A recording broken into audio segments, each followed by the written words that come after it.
Hello my dear friends. I hope कि आप सभी अच्छे होंगे, बढ़िया होंगे एंड जबरदस्त होंगे। तो आज हम लेकर आ गए हैं नफरत से प्यार की शुरुआत सीरीज का एपिसोड 6। और एक बात और, थैंक यू आप सभी का इस सीरीज को प्यार देने के लिए, और thanks to my dear subscriber Swapnil Pandey. मुझे सच में उम्मीद नहीं थी कि आपको ये स्टोरी इतनी पसंद आएगी एंड आपके मोटिवेशन के वजह से ही मैं इस स्टोरी को कंटिन्यू कर रहा हूं। So thank you again my dear subscriber, जो मुझे हर रोज कमेंट करके बोलती है कि सर इसका नेक्स्ट एपिसोड अपलोड कीजिए। सो थैंक्स स्वप्निल पांडे, मुझे इस चीज के लिए मोटिवेट करने के लिए।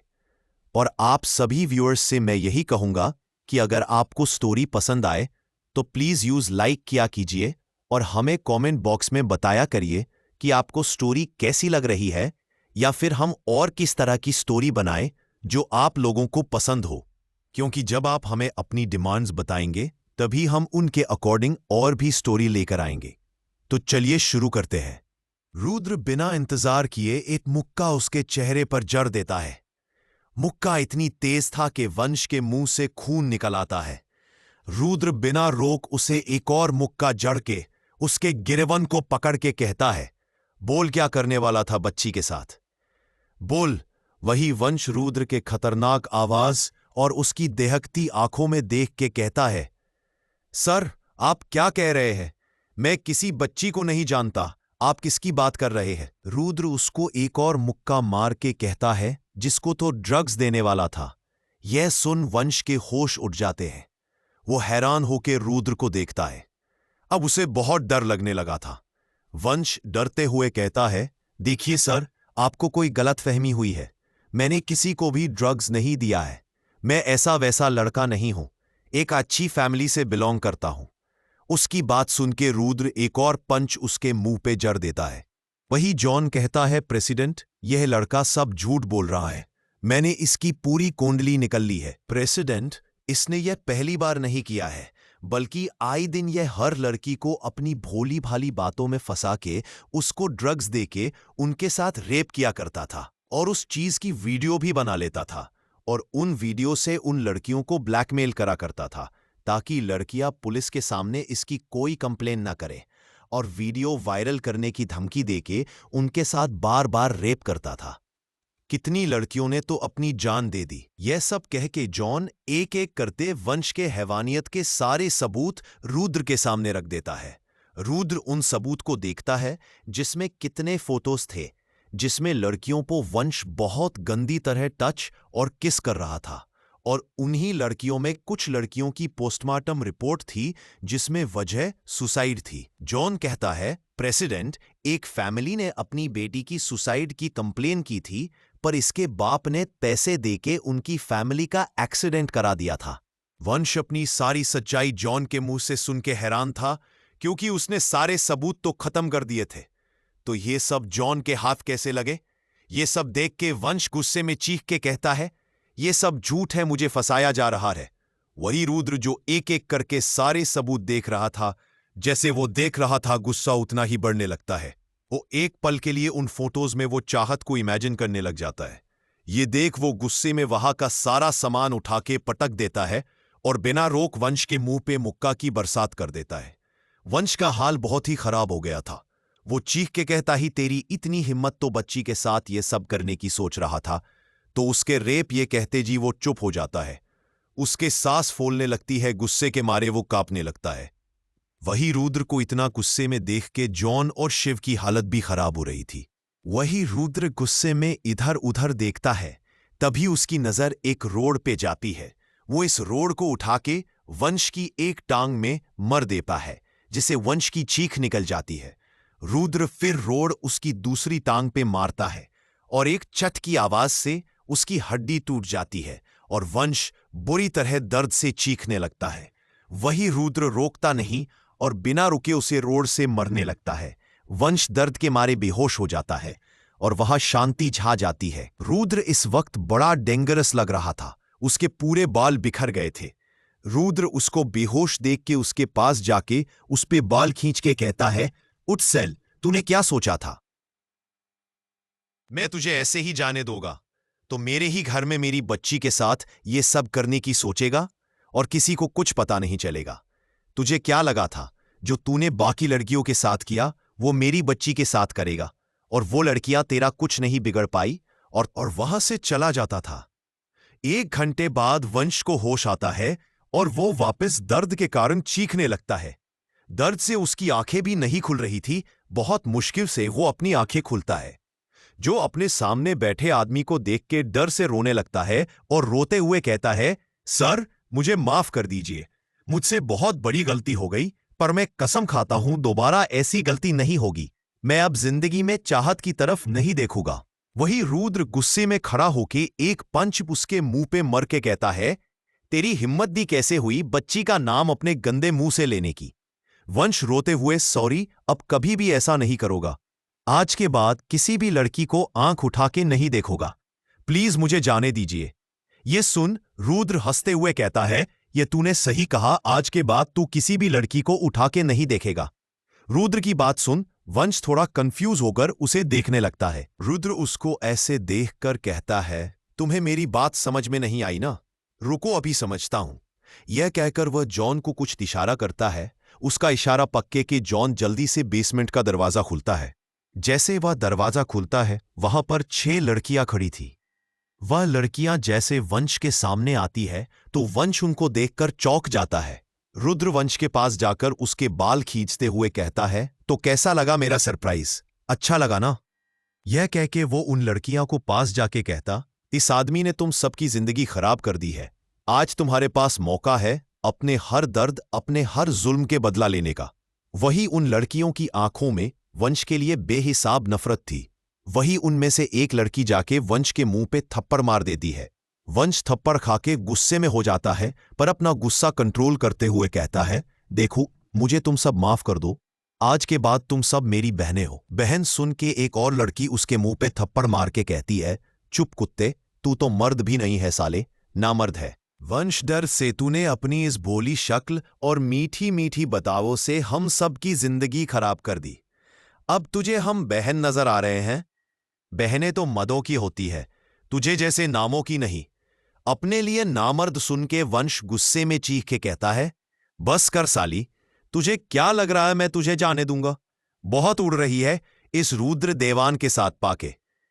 पर एक बार मेरा बाप आ जाए, वो मुझे यहीं से निकल ले, उसके बाद तुम सबको बताता हो कि वंश मेरा है कौन। उसकी धमकी सुन के रुद्र हंसने लगता है। उसके हंसते देख वहां जितने लोग थे सब हंसने लगते हैं। वंश सबको अपने ऊपर हंस पाके और बौखला जाता है और गुस्से में चीख के कहता है, चुप करो तुम लोग मेरी बाप की पावर को जानते नहीं हो। रुद्र उसको फुल इग्नोर करते हुए कहता है, इसका खेल जल्दी खत्म करके मुझे ऑफिस में मिलो। यह कह के वो वहां से निकल जाता है, तड़पने लगता है। वहीं फिर सारी लड़कियां एक साथ उस पे गोली चला देती है और वंश की वही मौत हो जाती है।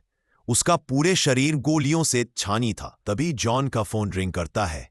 जॉन फोन उठा के, जी प्रेसिडेंट, में ये सुन रुद्र कहता है, वंश की बॉडी उसके बाप के पास पहुंचा दो, उसे भी तो पता चले अपनी औलाद को खोने का दुख क्या होता।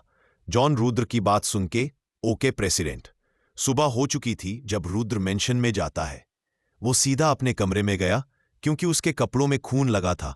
वही चाहत अपने कमरे में तैयार हो चुकी थी क्योंकि कल वो जा नहीं पाई थी कॉलेज, और जल्दी से कमरे से निकल के अपना नाश्ता किचन में जाके करने लगती है।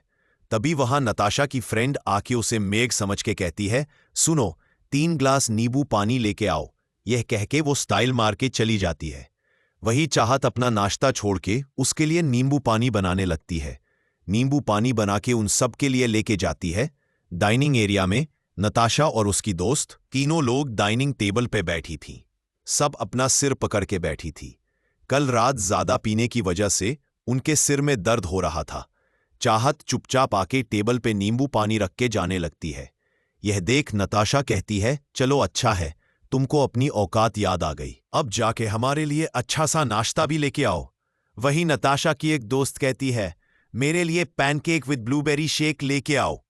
उसकी बात पे उसकी दूसरी दोस्त हंस के कहती है, अरे यार ये क्या कह रही हो बेचारी, ये खाने के नाम अपनी जिंदगी कभी सुने भी नहीं होंगे, बना के कैसे ले गई। ये कह के वो इनो हंसने लगती है। चाहत उन लोगों के मुंह नहीं लगना चाहती थी, इसलिए चुपचाप वहां से जाने लगती है। तभी वहां पे एक दमदार आवाज गूंजती है, स्टॉप। वही आवाज सुन के चाहत का कदम वही रोक जाते हैं और नताशा और उसकी दोस्त रुद्र को देखने लगती है। रुद्र बड़े स्टाइल से चल के अपनी चेयर पे आके बैठता है।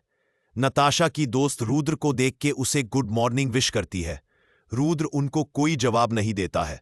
तभी एक मेड आके रुद्र को ब्लैक कॉफी और ब्रेकफास्ट सर्व करती है। रुद्र अपनी कॉफी की सिप लेके कहता है, बच्ची यहां आके नाश्ता करो। वही चाहत कल रुद्र का गुस्सा देख के डर गई थी।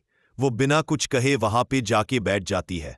तभी नताशा कहती है, रुद्र वो मेरी फ्रेंड के लिए नाश्ता लेने जा रही थी, तुमने ऐसे ये क्यों बिठाया? रुद्र गुस्से में उसे घूर के कहता है, तो मैं क्या करूं? ये मेरे घर है, कोई अनाथाश्रम नहीं कि जब जिसका मन चाहे अपना मुंह उठा के ये रहने चला आए। नताशा उसकी बात पे कहती है, ये तुम क्या कह रहे हो रुद्र? ये मेरी दोस्त है, मैंने ही इन्हें यहां अपनी एंगेजमेंट में बुलाया है। ये सुन रुद्र हल्का हंस के कहता है, तो एंगेजमेंट रात खत्म हो गई तो बाकी सब की तरह इनको भी यहां से चला जाना चाहिए। पर इन दोनों को देख के नहीं रहा है इनका जाने के मूड में है। नताशा की फ्रेंड रुद्र से अपनी इतनी इंसल्ट सुन के वहां से जाने लगती है। नताशा उनको रोकते हुए कहती है, यार कहाँ जा रही हो? पर उसकी दोस्त कहती है, बस यार नताशा, हम ये तेरी खुशी में शामिल होने आए थे, ना कि अपनी इंसल्ट कराने के लिए। ये कह के वो तुरंत वहां से चली जाती है। उनके जाने के बाद नताशा रुद्र से कहती है, ये क्या था रुद्र, तुमने मेरी दोस्तों की इतनी इंसल्ट क्यों की?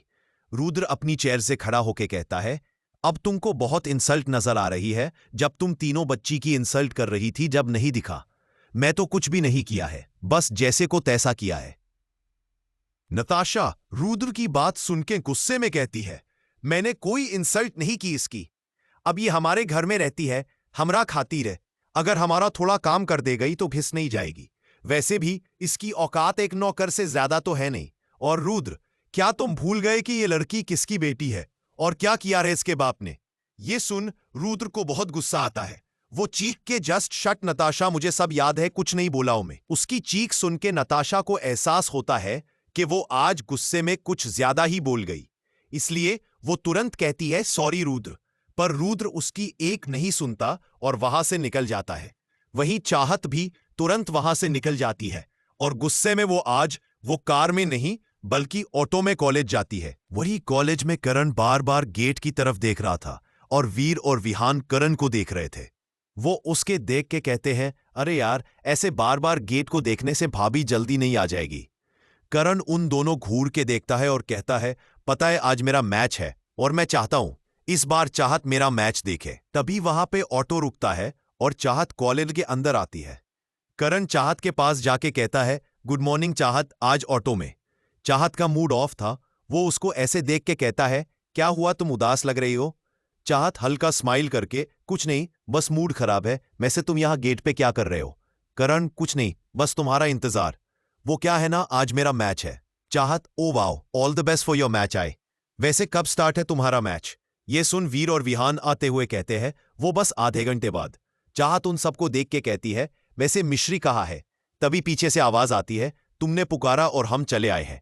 चाहत उसको देख के मुस्कुरा देती है। करण कहता है, ओके गाइस, मुझे लेट हो रहा है, अब मैं तुमसे ग्राउंड में मिलता हूं। ये कह के करण वहां से चला जाता है। वही चाहत मिश्री से कहती है, चल जल्दी कॉल्स ले लेते हैं। यह कह के वो अपने कॉल्स लेने चली जाती है। पूरा ग्राउंड भरा हुआ था। सारे स्टूडेंट वहां पे अपनी अपनी फेवरेट टीम को सपोर्ट कर रहे थे। वही ज्यादातर लड़कियां करण को सपोर्ट कर रही थी और उसका नाम जोर जोर से चिल्ला रही थी। वही चाहत, वीर, विहान और मिश्री फर्स्ट रो में बैठे करण की टीम को सपोर्ट कर रहे थे। सारे प्लेयर ग्राउंड में आते हैं। वही कारण को देख के विहान और वीर खूब सीटियां और तालियां बजाते हैं। कारण की नजर सबसे पहले चाहत पे जाती है, जो उसकी टीम की टी शर्ट पहने थी, सिर कैप, उसमें वो बहुत क्यूट लग रही थी। वही चाहत उसको देख के ऑल द बेस्ट कहती है। वो करण उसे फ्लाइंग किस देता है। ये देख के पूरे ग्राउंड में शोर मच जाता है। ये सब दूर से माया देख रही थी, उसको खून खुलने लगता है। वही मैच स्टार्ट होता है और देखते ही देखते करण बोल कर देता है। वही फिर करण चाहत को देखता है। माया ये सब देख रही थी। तभी उसके दिमाग में एक आइडिया आता है। वो सोच सोच स्माइल करने लगती है। वही करण की टीम लीड पे चल रही थी। देखते ही देखते है करण और उसकी टीम ने बहुत गोल कर दिए थे। तभी ब्रेक टाइम होता है। वही माया एक नजर चाहत को देख के ईवो स्माइल करती हुई वहां से चली जाती है। कुछ मिनट बाद मैच दोबारा स्टार्ट होता है और माया भी वापस अपनी सीट पे आके बैठ जाती है। उसके चेहरे पर खुशी थी। एक कार एक घर के आगे रोकती है। उसमें से दो आदमी निकलते हैं और एक इंसान की लाश उस घर के दरवाजे पे छोड़ के चले जाते हैं। तभी एक आदमी घर का दरवाजा खोलता है तो उसकी चीख निकल जाती है और वो घर के अंदर जाके कहता है, मालिक, मालकिन। तभी वहां एक रेड साड़ी पहने औरत आके कहती है, क्या है रामू, सुबह सुबह इतना चिल्ला क्यों रहे हैं? वही वहां एक आदमी जिसने कोट पहना था, वो कहता है, क्या हुआ? रामू, जवाब दो अपनी मालकिन को। रामू रोते हुए कहता है, वो बाहर। उससे आगे बोला नहीं गया। वो कहता है, आप खुद देख ले। उसकी ऐसी बात सुन के वो औरत कहती है, क्या है, चलो। जैसे वो घर के बाहर देखती है, उनकी चीख निकल जाती है, वंश। यह कह के वो वही जमीन पे गिर जाती है। वो आदमी भी वंश के पास आके कहता है, वंश मेरा बच्चा, यह क्या हुआ तुझे? वंश की माँ आगे आके उसके सिर को अपनी गोद में रख के कहती है, वंश अपनी आंखें खोलो बेटे, अपनी माँ की बात मानो, अपनी आंखें खोलो। तभी वंश के डैड कहते हैं, हम वंश को हॉस्पिटल लेके चलते हैं। यह कह के वो और रामू जल्दी से कार में उसे लेटा देता है और तीनों लोग वंश को लेके हॉस्पिटल चले जाते हैं। मैच ग्राउंडी ब्रेक बाद मैच स्टार्ट होता है और दूसरी टीम का गोल होता है। फिर करण गोल करता है। ऐसे ही मैच चल रहा था। अब वो अपने अंत पे था। तभी एक प्लेयर माया की तरफ देखता है जो उसे हाथ से एक सिग्नल दे रही थी। यह देख प्लेयर अपनी पलकें झपका देता है, जैसे उसे उसका सिग्नल समझ आ गया हो। चारों तरफ शोर मचा हुआ था। सब लोगों का ध्यान मैच की तरफ था। तभी वो प्लेयर बॉल को लेके इधर उधर होता है और तुरंत अपने पैर से जोर की किक करता है तो बॉल ग्राउंड के बाहर निकल के फर्स्ट रो में चाहत के जाके लगती है, जिससे चाहत की चीख निकल जाती है। वही सब चीख सुन के चुप हो जाते हैं। वही करण का फोकस भी मैच पे था, पर वो भी जैसे चीख सुनता है तो उस तरफ देखता है। जैसे वो देखता है तो करण चीख के चाहत का नाम लेता है, चाहत, तत्, और भाग के चाहत के पास जाता है। वही चाहत के सिर से बहुत खून बह रहा था।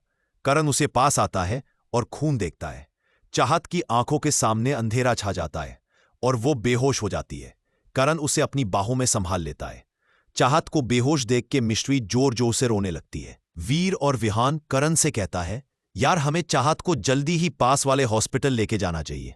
करण जल्दी से चाहत को गोद में उठा के कॉलेज से बाहर लेके आता है। विहान जल्दी से कार का दरवाजा खोलता है। करण चाहत को गोद में लिए बैठ जाता है। विहान ड्राइविंग सीट पे बैठ के जल्दी से हॉस्पिटल के लिए निकल जाता है। वीर और मिश्री दूसरी कार में निकल जाते हैं। पूरे रास्ते मिश्री रोती है। वहीं कॉलेज की गेट सब खड़े थे। वहीं प्रिंसिपल मैम आके कहते हैं, क्या हुआ, ये सब बच्चे यहाँ गेट पे क्या खड़े हैं? अभी एक टीचर कहती है, मैम वो एक स्टूडेंट जिसका नाम है चाहत है, उसको कोमैच के दौरान चोट आई है। तू उसके दोस्त उसे पास वाले सिटी हॉस्पिटल लेके गए हैं। प्रिंसिपल चाहत का नाम सुन के कहती है, नाम तो सुना सुना है पर कहाँ? तभी उन्हें याद आता है रुद्र देवान, जिस लड़की का एडमिशन कराया था उसका नाम भी चाहत था। ये सोच के उनको पसीने आने लगते हैं। वो उन टीचर को देख के कहती है, किस कॉन्स में थी वो स्टूडेंट? तो टीचर कहती है, मैम वो न्यू एडमिशन थी, इस साल उसका फर्स्ट ईयर है। उनकी बात सुन के प्रिंसिपल चक्कर आने लगते हैं। उनको रुद्र की धमकी याद आती है कि बच्ची को कुछ होना नहीं चाहिए। ये याद करके वो भाग के जल्दी से अपने केबिन में जाती है और फाइल में से एक नंबर निकल के डायल करती है। वही करण और विहान हॉस्पिटल पहुंचते हैं। करण जल्दी से चाहत को गोद में लेके अंदर जाता है, जोर से चीखता है, डॉक्टर डॉक्टर। तभी वहां एक नर्स आती है। वो जल्दी से चाहत को स्ट्रेचर पे लेटा देती है। वही डॉक्टर भी आते हैं। वो चाहत को देख के कहते हैं, इन्हें काफी गहरी चोट आई है, जल्दी इनको लेके अंदर चलो। वही स्टाफ चाहत को लेके अंदर जाते हैं। करण वही बेंच पे बैठ जाता है। उसे समझ नहीं आ रहा था कि अचानक यह सब क्या हो गया। तभी वहां मिश्री और वीर आते हैं। वो करण को देख के कहते हैं, क्या हुआ, क्या कहा डॉक्टर ने? विहान उनको देख के कहता है, उसे अंदर लेके गए हैं, उसका ट्रीटमेंट चल रहा है। वही रुद्र आज सुबह से गुस्से में था। रह रह के उसके कान में नताशा के शब्द गूंज रहे थे। तभी उसका फोन बजता है। एक अननोन नंबर से कॉल था। यह देख रुद्र कॉल इग्नोर कर देता है, पर लगातार कॉल आने से रुद्र फ्रस्ट्रेट होके फोन उठा के कहता है, समझ नहीं आ रहा है, अगर कोई फोन नहीं उठा रहा है तो वो बात करने का मूड में नहीं है। तभी दूसरी तरफ से आवाज आती है। मिस्टर दीवान। रुद्र को आवाज जानी पहचानी लगती है। वह कहता है, कौन?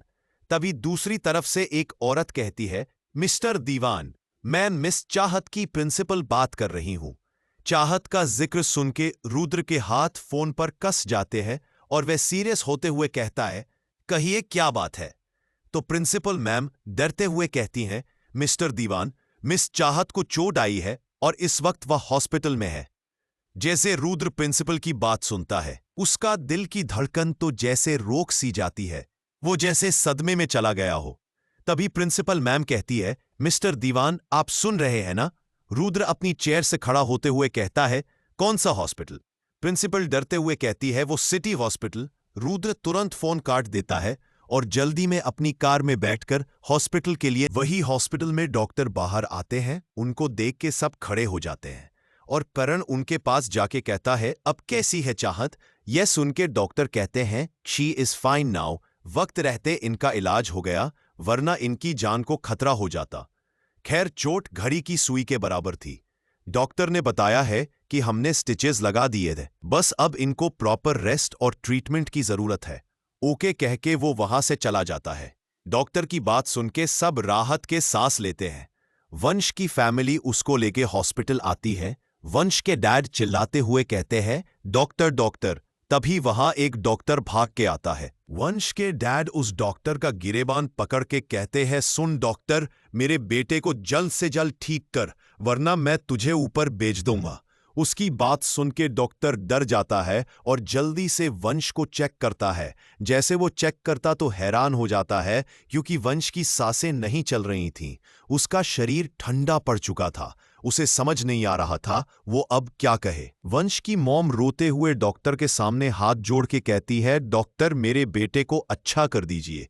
आप जितने पैसे कहे गए मैं दो गई, बस आप मेरे बेटे को जल्दी ठीक कर दीजिए। यह सुन डॉक्टर अपना सिर झुका के कहता है, आई एम सॉरी मैम, पर ये अब नहीं रहे। वंश के मॉम जैसे ये सुनती है, वो वहीं बेहोश होके गिर जाती है। वंश के डैड भी अपने घुटनों के बल बैठ के रोने लगते हैं। डॉक्टर वंश की मॉम के पास जाके उनको होश में लाता है। जैसे वो होश में आती है तो जोर जोर चीख के रोने लगती है, मेरा बच्चा को किसने मार दिया? वही वंश के डैड गुस्से में खड़े होते हैं और कहते हैं, जिसने भी मेरे बेटे को मुझसे दूर किया है, मैं उसके पूरे खानदान को मिटा दूंगा।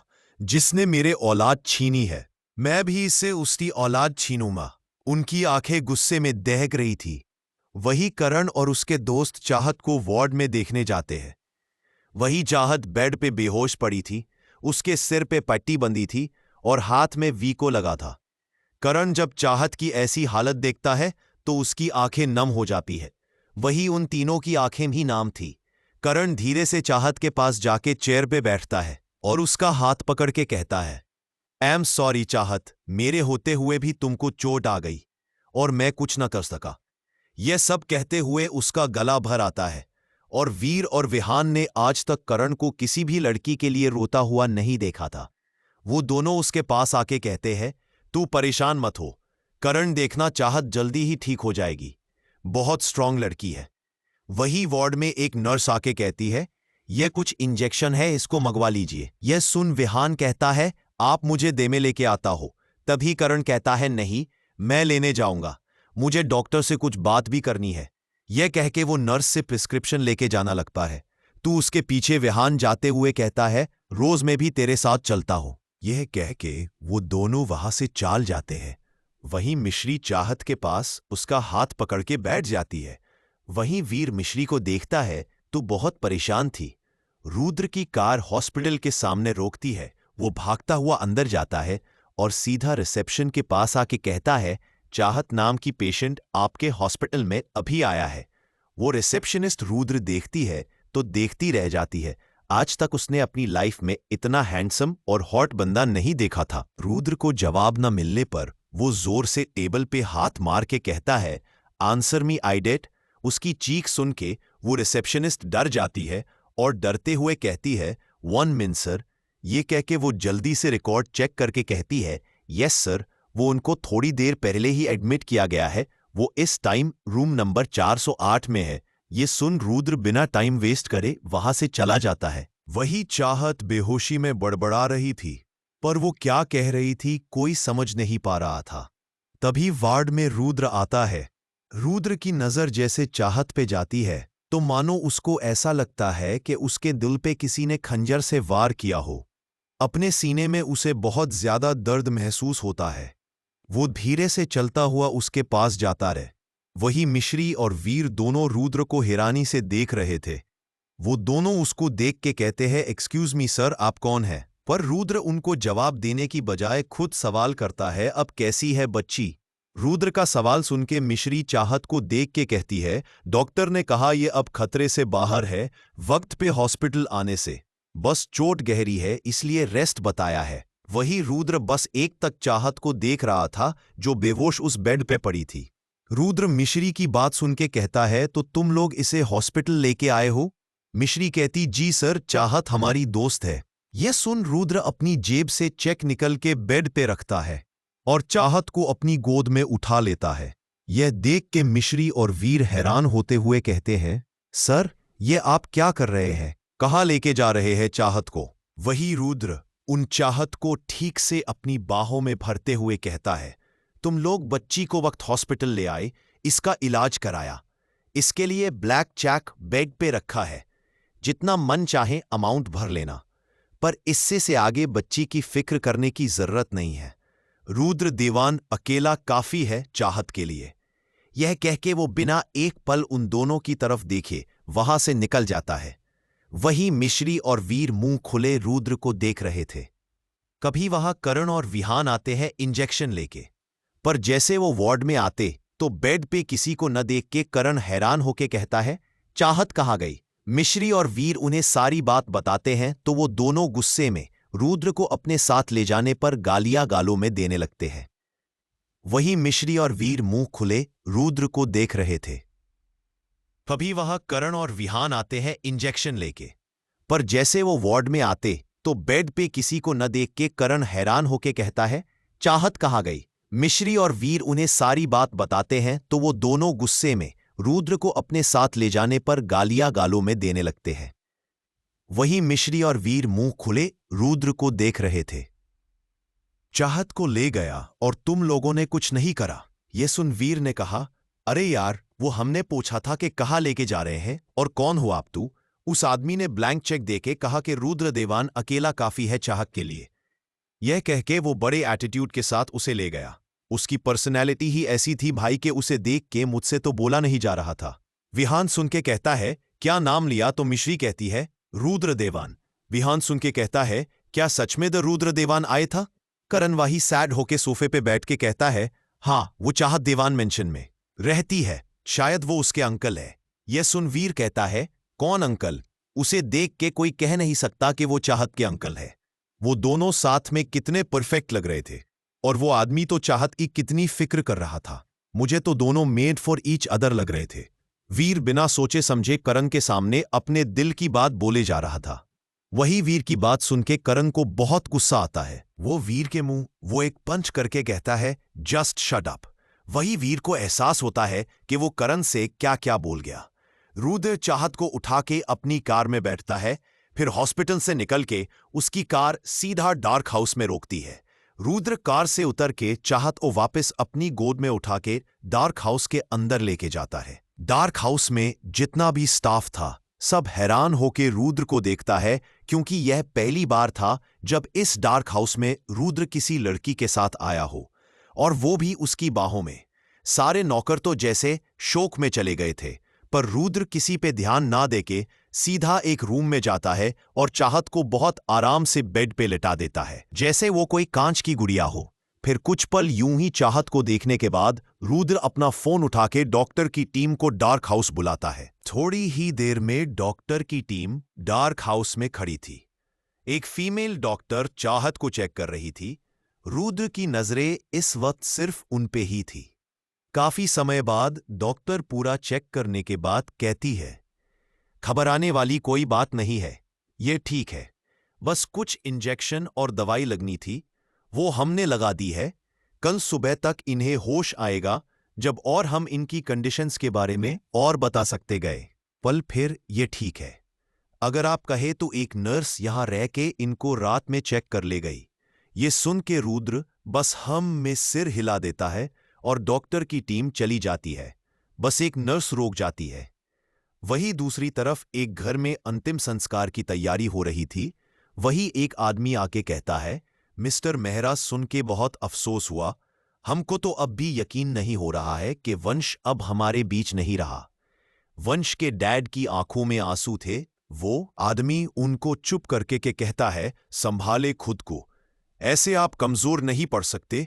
ये सब किसने किया, कुछ पता चला? ये सुन के मिस्टर मेहरा अपनी जगह से खड़े होके कहते हैं, नहीं, अभी कुछ नहीं पता चला है, पर जल्दी ही मैं पता लगा के रहूंगा। तभी पंडित जी आके कहते हैं, अंतिम संस्कार का वक्त हो गया है। यह सुन के सब जोर से रोने लगते हैं। वही वंश की मां का बुरा हाल हो गया रोते रोते। वंश के डैड वंश की चिता को आग दे के अपने मन में कहते हैं, मैं वादा करता हूं वंश मेरे बेटे, मैं तेरी मौत का बदला लेके रहूंगा। जिसने भी तुझे मारा है मैं भी उसके अपनों को मार दूंगा। हमेशा हमेशा के लिए मौत की नींद सुला दूंगा। उनकी आंख में इस वक्त बदला की आग जल रही थी। वही रात हो गई थी, पर चाहत अब भी बेहोश थी। वही सोफे पे बिठा रुद्र अपने लैपटॉप में काम कर रहा था। तभी उसके कानों में किसी के हंसने की आवाज सुनाई देती है। रुद्र लैपटॉप से नजर हटाकर सामने बेड पर लेटी चाहत को देखा है, जो जोर जोर से हंस रही थी। यह देखकर रुद्र के चेहरे पर मुस्कुराहट आ जाती है। वह सोचता है शायद चाहत को होश आ गया है, इसीलिए वह अपनी जगह से खड़ा होता है और चाहत के पास जाता है तो दिखाता है चाहत अब भी अपनी आंखें बंद करे जोर से हंस रही है। एक पल को रुद्र उसकी हंसी में खो जाता है। वो हंसते हुए इतनी मासूम प्यारी लग रही थी और इतनी खूबसूरत। उसके चेहरे पर वह मुस्कुराहट लग रही थी जो उसकी खूबसूरती में चार चांद लग रही थी। कुछ पर यूं ही देखता रहता है। तभी अचानक चाहत रोने लगती है। ये देख रुद्र घबरा जाता है और उसके पास जाके उसके आंसू साफ करते हुए कहता है, क्या हुआ तुमको? तुम रो क्यों रही हो? क्या कहीं दर्द हो रहा है? पर चाहत नॉनस्टॉप बस रोती रहती है और चुप नहीं होती। ये देख रुद्र एक बेल प्रेस करता है। तभी रूम में नर्स आती है। रुद्र उसको घूर देखते हुए कहता है, ये रो रही है, देखो इसे कहीं दर्द हो रहा है। पर अभी कुछ पल पहले ये हंस रही थी, पर अचानक से रोने लगी। ये सुनकर नर्स जल्दी से चाहत को चेक करती है तो चाहत की आंखें हल्की खुली हुई होती है, पर हल्की आंखें उसकी बंद भी होती है और वो रो रही होती है। ये देख नर्स रुद्र से कहती है, प्रेसिडेंट, ये सब एनेस्थीसिया की वजह से ये ऐसा बिहेव कर रही है। लोग अक्सर बेहोशी में ऐसी हरकतें करते हैं। It's normal. ये ठीक है, जैसे एनेस्थीसिया का असर कम होगा ये बिल्कुल ठीक हो जाएंगे। ये सुन रुद्र के बेचैन दिल को आराम आता है। फिर नर्स अपना सिर झुका के वहां से चली जाती है।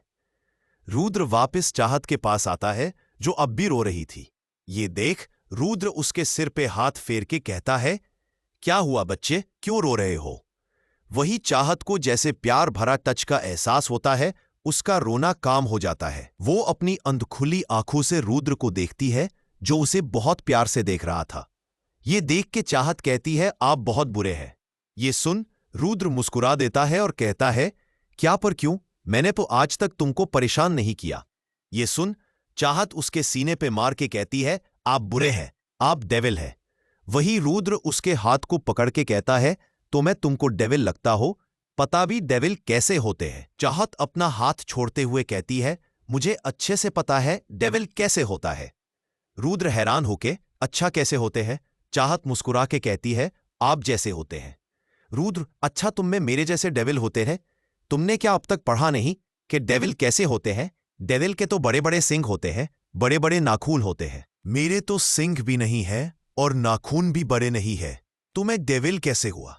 चाहत उसकी बात सुनकर अपने माथे पर टैप करके कहती है, बात तो आप सही कह रहे हैं, आपके तो बड़े बड़े नाखून भी नहीं है और आपके तो सिंग भी नहीं है, तो आप डेविल कैसे हुए? हाँ, डेविल नहीं है, आप डेविल अंकल हैं। अपने लिए डेविल अंकल सुन के रुद्र को गुस्सा आता है। वो उसका हाथ गुस्से में कस के पकड़ लेता है। जिससे चाहत को दर्द होने लगता है। पर वह अपना हाथ छुड़ाते हुए कहती है, छोड़ो डेविल अंकल, मेरा हाथ। देखा, मैं कह रही थी आप डेविल, और डेविल ऐसे ही होते हैं जैसे आप हैं। आपने हमेशा मुझे दर्द दिया है। फिर अपना हाथ आगे करते हुए कहती, ये देखिए आपने मेरे हाथ पर क्या लिखा है। आपको पता है मैं हमेशा ऐसे छपती रहती हूं। मैं जब भी इसे देखती हूं, फिर रुद्र का हाथ पकड़ के अपने सीने पर रखे कहती है, मुझे यहां पर बहुत दर्द होता है और इस दर्द की वजह सिर्फ आप है। वही रुद्र का हाथ चाहत के दिल पर था। वह उसकी धड़कन साफ साफ सुन पा रहा था। उसकी धड़कन सुन के रुद्र के हाथ कांपने लगते हैं। वह अपना हाथ एकदम से वापस पीछे खींच लेता है, क्योंकि उसे चाहत के दर्द से दर्द हो रहा था। उसे समझ नहीं आ रहा था यह उसके साथ क्यों हो रहा है। वह एकदम से उठकर जाने लगता है। तभी चाहत हल्का सा उठकर उसका हाथ पकड़कर अपने ऊपर खींच लेती है, जिससे रुद्र सीधा चाहत के ऊपर जाकर गिरता है और दोनों के नाक आपस में टकरा रही थी और दोनों की सांस एक दूसरे की सांसों में घुल रही थी। चाहत वापस रोते हुए कहती है, कहां जा रहे हैं आप? मुझे छोड़कर प्लीज मत जाइए। पहले मुझे मेरी मां छोड़कर चली गई, फिर बाबा, और आप भी जा रहे हैं। मत जाइए मुझे छोड़कर। इस वक्त दोनों एक दूसरे की बाहों में लेते थे। चाहत की गर्म सांसें रुद्र की सांसों में घुल रही थी। चाहत अपनी अधखुली आंखों से रुद्र को देख रही थी। फिर वो अपना हाथ लेके रुद्र की दाढ़ी पे रख के कहती हैं, तुम तो बिल्कुल क्यूट से भालू जैसे हो। यह कह के वो उसकी दाढ़ी में हाथ मजे से चलने लगती है और उसके रोते हुए चेहरे पे मुस्कान आ जाती है। वही अपने लिए रुद्र जैसे भालू सुनता है तो उसको गुस्से आने लगता है। वो अपने मन में कहता है, अच्छा, अभी मैं इसे डेविल लग रहा था, अब भालू लग रहा हो। सच में भालू कहां से लगता हूं मैं? यह कह के वो एक बार अपने आप को देखता है। फिर उसकी नजर चाहत पे जाती है जो उसकी दाढ़ी से मजे से खेल रही थी। यह देख रुद्र बेचारगी से अपना सिर हिला देता है, फिर उठा के जाने लगता है कि फिर एक बार चाहत ने उसे अपने ऊपर खींच लिया तो एकदम से रुद्र के होठ चाहत के होठों से जा मिलते हैं और एकदम से दोनों की बॉडी में 440 वोल्ट का झटका लगता है। रुद्र अपने होंठ दूर करता है, तभी चाहत उसकी गर्दन में अपनी दोनों बाहें डाले के उसको होठों पे अपने होठ रख के किस करने लगती है। रुद्र तो बस शोक में था, वो उसके किस का रिप्लाई नहीं कर रहा था। वही चाहत रुद्र के होठा को अपने होठों से कस के दबाने और चूसने लगती है जैसे वो कोई कैंडी हो। चाहत के किस करने से रुद्र को अपने बॉडी में कुछ अलग सा फील हो रहा था जो आज से पहले उसे कभी नहीं हुआ था। वही चाहत बड़े मजे से उसके होठों पे अपनी जीभ फेर के कहती है, वाओ सो डिलिशियस, और वापस किस करने लग जाती है। वही चाहत के मुंह से यह सुन के रुद्र के चेहरे पर अपने आप स्माइल आ जाती है। वही चाहत अब रुद्र के होठों पे काटने लगी थी। बेहोशी में उसे कुछ समझ नहीं आ रहा था और रुद्र की बॉडी से आती फ्रेग्रेंस से वो उसकी तरफ अट्रैक्ट हो रही थी। बार बार उसके होठों पे अपनी जीभ फेर रही थी। चाहत के बार बार ऐसे करने से रुद्र जैसे रफ और टफ मैन धीरे धीरे मेल्ट हो रहा था। रुद्र के लिए अपनी फीलिंग को कंट्रोल करना डिफिकल्ट होने लगा था। वो उससे एक बार फिर दूर होने लगता है, पर इस बार चाहत ने अपना एक पैर उठा के रुद्र की कमर पे लपेट लिया और अपनी पकड़ रुद्र के गर्दन पे कस दी। चाहत के ऐसा करने से रुद्र का सबर जवाब दे गया। वो चाहत को लेके पलट गया। अब चाहत उसके नीचे और रुद्र उसके ऊपर था। चाहत अपनी हिरानी भरी आंखों से रुद्र को देखने लगती है, जैसे कि रही हो मुझे रोका क्यों। रुद्र एक नजर उसको देखता है, फिर उसके कहता है, you want it baby girl. चाहत अपनी गर्दन हाँ मैं हिला देती है। यह देख रुद्र बिना एक पल जाया करे चाहत के होठों पे अपने होठ रख देता है और किस करने लगता है। वही चाहत भी उसे किस कर रही थी और उसके हाथ रुद्र के बालों में चल रहे थे। वही रुद्र के हाथ चाहत की कमर पे चल रहे थे। वक्त के साथ दोनों की किस और इंटेंस होती गई और नॉर्मल किस एक पैशनेट किस में बदल गई। दोनों सब कुछ भूल के एक दूसरे को किस कर रहे थे। रुद्र के हाथ चाहत की पूरी बॉडी में चल रहे थे, वही चाहत के हाथ भी रुद्र की कमर में चल रहे थे।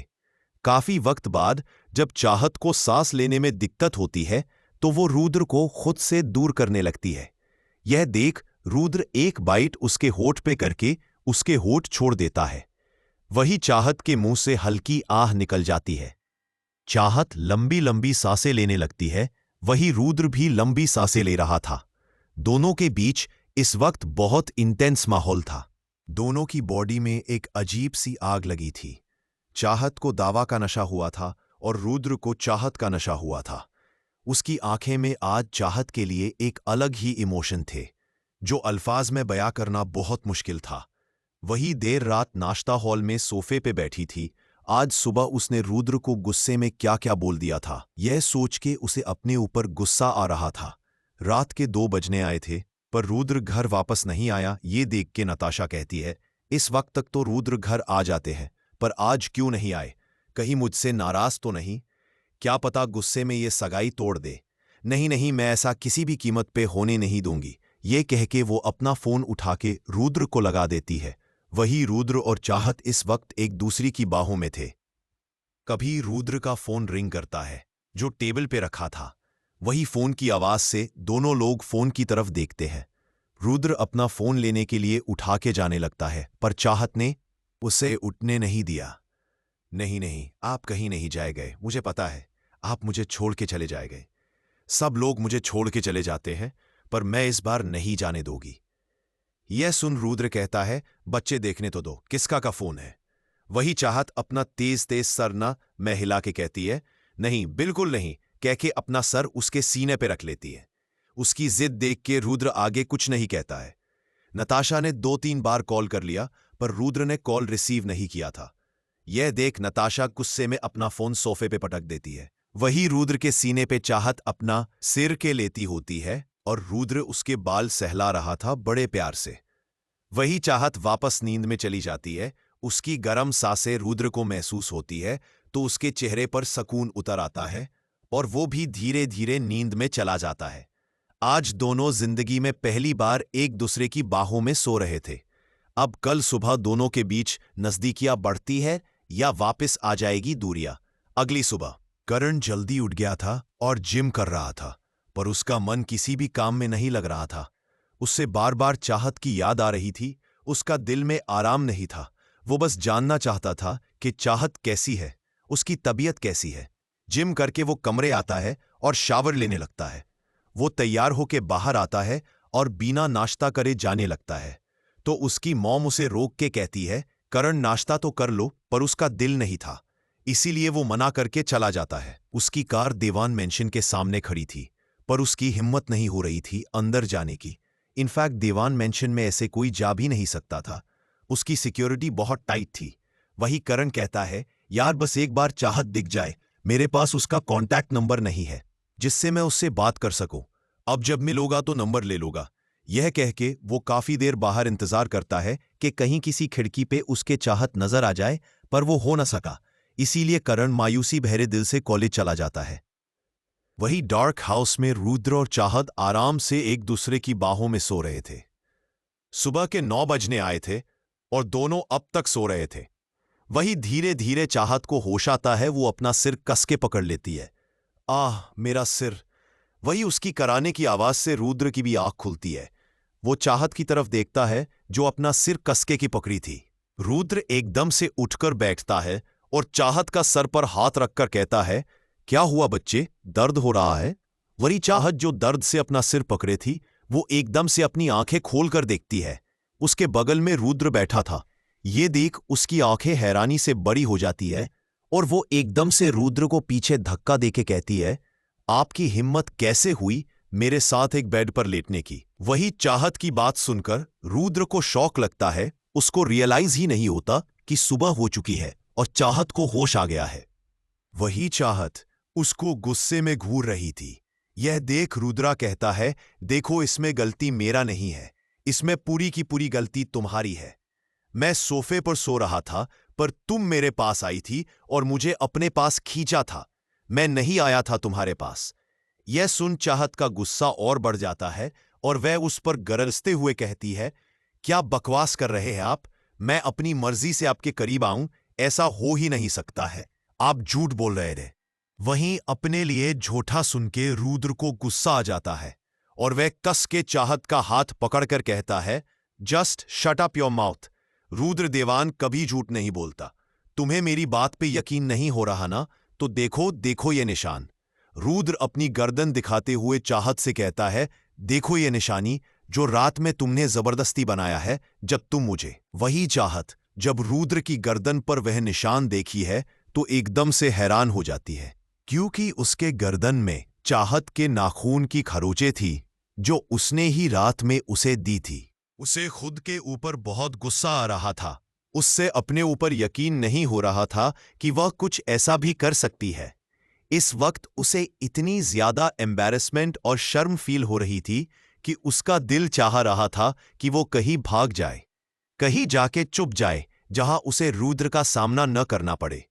वही रुद्र को भी अपने ऊपर गुस्सा आ रहा था कि वह अभी क्या बोलने जा रहा था, क्योंकि चाहत को याद ही नहीं कि कल क्या हुआ था। दोनों इस वक्त एम्बैरेसमेंट से गुजर रहे थे। दोनों के लिए यह चीज हैंडल करना थोड़ा डिफिकल्ट हो रहा था। दोनों के बीच खामोशी छा जाती है। कुछ वक्त बाद रुद्र सारे चीजों को इग्नोर करके बाथरूम में जाकर नहाने लगता है और खुद से कहता है कि कल मुझे क्या हो गया था। यह कहकर वह एक 5 दीवार पर मरता है, क्योंकि उसे खुद के ऊपर गुस्सा आ रहा था। उसे खुद यकीन नहीं हो रहा था कि वह, पर तुम तो होश में थे। तुमने उसे किस कैसे की ये जानते हुए वो कौन है और कितनी छोटी है, और मैंने उसे किस यह कह के वो बार बार अपना हाथ दीवार पे मार लेता है। वही चाहत को भी खुद पे गुस्सा आ रहा था। वह भी खुद पर गुस्सा करते हुए कहती है, मैं ऐसा कैसे कर सकती हूं, कैसे, आखिर कैसे? मैंने अंकल के साथ कल रात क्या किया, मुझे कुछ याद क्यों नहीं? और वो निशान मैंने कब और कैसे दिए? चाहत तू इतनी बड़ी इडियट कैसे हो सकती है? कल क्या हुआ था? तभी वो नोटिस करती है ये कमरा उसका नहीं है। वो बाहर देखती है तो शौक हो जाती है और खुद से कहती है ये जगह कौन सी है। तभी वो कल क्या क्या हो वो याद करती है। मैं तो कॉलेज में थी, करण का मैच देख रही थी, तभी एक बॉल ने मुझे हिट किया, पर फिर उसके बाद क्या हुआ था मुझे याद नहीं, और मैं ये कैसे आई, और अंकल मुझे यहां लेके क्यों आए, देवान मेंशन क्यों नहीं लेके गए? ये सारे सवाल उसे परेशान कर रहे थे, जिसका जवाब सिर्फ रुद्र के पास था। वही रुद्र नहा के बाहर आता है। इस वक्त उसने व्हाइट शर्ट और ब्लैक पैंट पहनी थी। उसके बालों से टपकता पानी। चाहत उसे जैसे दिखती है तो उसमें खो सी जाती है, क्यों वो लगा ही इतना हॉट रहा था। वही रुद्र उसे फुल इग्नोर करके अपने बाल बनाता है। तभी उसका फोन रिंग करता है तो चाहत होश में आती है। रुद्र फोन उठा के, हाँ बोलो। तभी रोहित कहता है, प्रेसिडेंट 10 बज रहे हैं, आप अभी तक ऑफिस नहीं आए, मीटिंग का टाइम हो गया है। या सुन रुद्र को एक और झटका लगता है। वो टाइम देखता है जहां 10 बज रहे थे। ये देख रुद्र खुद से कहता है, मैं इतना देर तक सोता रहा। उसे यकीन नहीं हो रहा था, क्योंकि वो रोज 5 बजे उठ जाता था, नो मैटर वो कितने बजे भी सोए। पर आज ना जाने कितने सालों बाद वो लेट उठा। वही पीछे से चाहत की आवाज आती है तो रुद्र अपने ख्याल से बाहर आता है। वही चाहत अपने दोनों हाथ हाथ बांधे रुद्र की तरफ देखकर कहती है, वैसे क्या मैं पूछ सकती हूं ये जगह कौन सी है? ये देख। रुद्र बहुत प्यारी स्माइल करके कहता है, ये मेरा दूसरा घर है, क्यों कोई प्रॉब्लम है?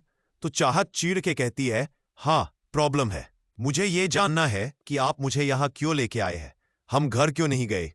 ये सुन रुद्र धीरे धीरे कदमों से चाहत के बिल्कुल नजदीक आ जाता है। उसके इतना नजदीक आने से चाहत के दिल की धड़कन तेज हो जाती है और वह अपना कदम पीछे लेते हुए कहती है, ये आप क्या कर रहे हैं? रुद्र बिल्कुल नॉर्मली होकर कहता है, क्या कर रहा हूं? उसके आवाज आज चाहत को कुछ अलग रही थी। जिस आवाज में आज तक सिर्फ रूडेनेस थी, आज उसमें सॉफ्टनेस थी। वही चाहत कहती है, नहीं कुछ नहीं, बस मुझे आप घर छोड़ दे। वही रुद्र उसकी बात सुन के उसकी चोट पर हल्के हाथ से सहलाते हुए कहता है, नहीं अभी हम वहां नहीं जा सकते। चाहत एकदम चीख कर कहती, क्यों क्यों नहीं जा सकते हम? रुद्र उसकी चीज सुन के अपने कान में अगली डाल के कहता है, धीरे बोला करो, मैं बहरा नहीं हूं, और ऐसे ही चीखती रही तो तुम एक दिन गूंगी जरूर हो जाओगी। वही चाहत यह सुन चीढ़ जाती है। उसको ऐसे देख के रुद्र एक टेढ़ी स्माइल करता है, जैसे उसे चाहत को छेड़ने में मजा आ रहा हो। फिर सीरियस होके उसको देखकर कहता है, हम यही रह गए क्योंकि मैं कह रहा हूं, हम घर नहीं जाएंगे तो बस अभी नहीं जाएंगे। यह कहकर वह बगैर चाहत की तरफ देख वहां से चला जाता है। उसके जाते ही वहां पर एक नर्स आती है। रुद्र के जाने के बाद कमरे में एक नर्स आई। चाहत उसको देखती है। वही नर्स चाहत को देख के स्माइल करती है और कहती है, आप यहां लेट जाएं। चाहत बिना कुछ कहे बेड पे जाके लेट जाती है। वही नर्स उससे कहती है, कैसी है आप अब मैम? चाहत उसकी तरफ देख के, मैं ठीक हूं। उसका जवाब सुन नर्स स्माइल करती हुई कहती है, गुड। अब आपको कैसा फील हो रहा है? कहीं दर्द तो नहीं? चाहत हल्की स्माइल करके, नहीं मैं ठीक हूं, बस सिर में बहुत दर्द है। ये सुन नर्स उसकी ड्रेसिंग को चेंज करती है और कहती है, जख्म गहरा है, थोड़ा वक्त लगेगा भरने में, बस आप आराम करें और कोई स्ट्रेस ना ले। ये सुन चाहत अपना सिर हाँ में हिला देती है। वही उसकी हाँ सुन के नर्स स्माइल करके कहती है, वैसे मैम आप बहुत लकी है, आज के जमाने में इतना प्यार करने वाला पति मिलता नहीं है। ये सुन चाहत एकदम से उठ के बैठ जाती है और नर्स की तरफ हैरानी से देखती हुई कहती है, आपका मतलब क्या है कहना का? आप किसके पति की बात कर रही है? नर्स चाहत की हैरानी से भरी नजरों को देख के कहती है, मैम आपके पति की। आपको पता है जब कल आप बेहोश थी तो सर कितना परेशान थे। उन्होंने तो पूरा हॉस्पिटल ही यहां बुलवा लिया था, और जब कल आधी रात को आप रो रही थी एनेस्थीसिया में, तब भी उन्होंने मुझे बुलाया कि कहीं आपको दर्द तो नहीं हो रहा है। सच में मैम आप बहुत लकी है, इतना केयरिंग हस्बैंड है और आपसे बहुत प्यार करते हैं। वही चाहत उसकी बात सुन के हैरान थी। वो नर्स की बात पे कहती है, नहीं नहीं आपको कोई गलत फहमी हुई है, वो मेरे हस्बैंड नहीं है, वो तो मेरे अंक। ये बोलते वो चुप हो जाती है, क्योंकि नर्स उसे अजीब नजरों से देख रही थी, क्योंकि वो दोनों एक साथ एक ही कमरे में सोए थे, और बेगर शादी के कौन साथ में सोता है। वही नर्स कुछ आगे कहती है, तभी वहां एक डॉक्टर आती है जिसने कल चाहत का ट्रीटमेंट किया था। वो आके चाहत से कहती है, अब आप कैसा फील कर रही है? वो मेरे पास मिस्टर दीवान का कॉल आया था कि आपको होश आ गया है, इसलिए मैं आपको चेक करने आ गई। अब आप कैसी हैं मिसेस दीवान? वही ये वर्ड सुन के चाहत गुस्से में कहती है, मेरा नाम चाहत है और मैं मिसेस दीवान नहीं हूं, मेरा और उनका कोई रिश्ता नहीं है। ये सुन वो डॉक्टर डरते हुए उससे माफी मांगे हुए कहती है, सॉरी मैन, मुझे पता नहीं था। वही चाहत डॉक्टर को इतना डरा देख के कहती है, इट्स ओके, शायद मैंने ही ओवर रिएक्ट दिया। बाय द वे मैं अब काफी बेटर फील कर रही हूं। डॉक्टर चाहत की बात सुन के स्माइल करती है और कुछ दवाई दे के चली जाती है। वही चाहत को फ्रेश होना था, इसलिए वो नर्स से कहती है, मुझे बाथरूम जाना है।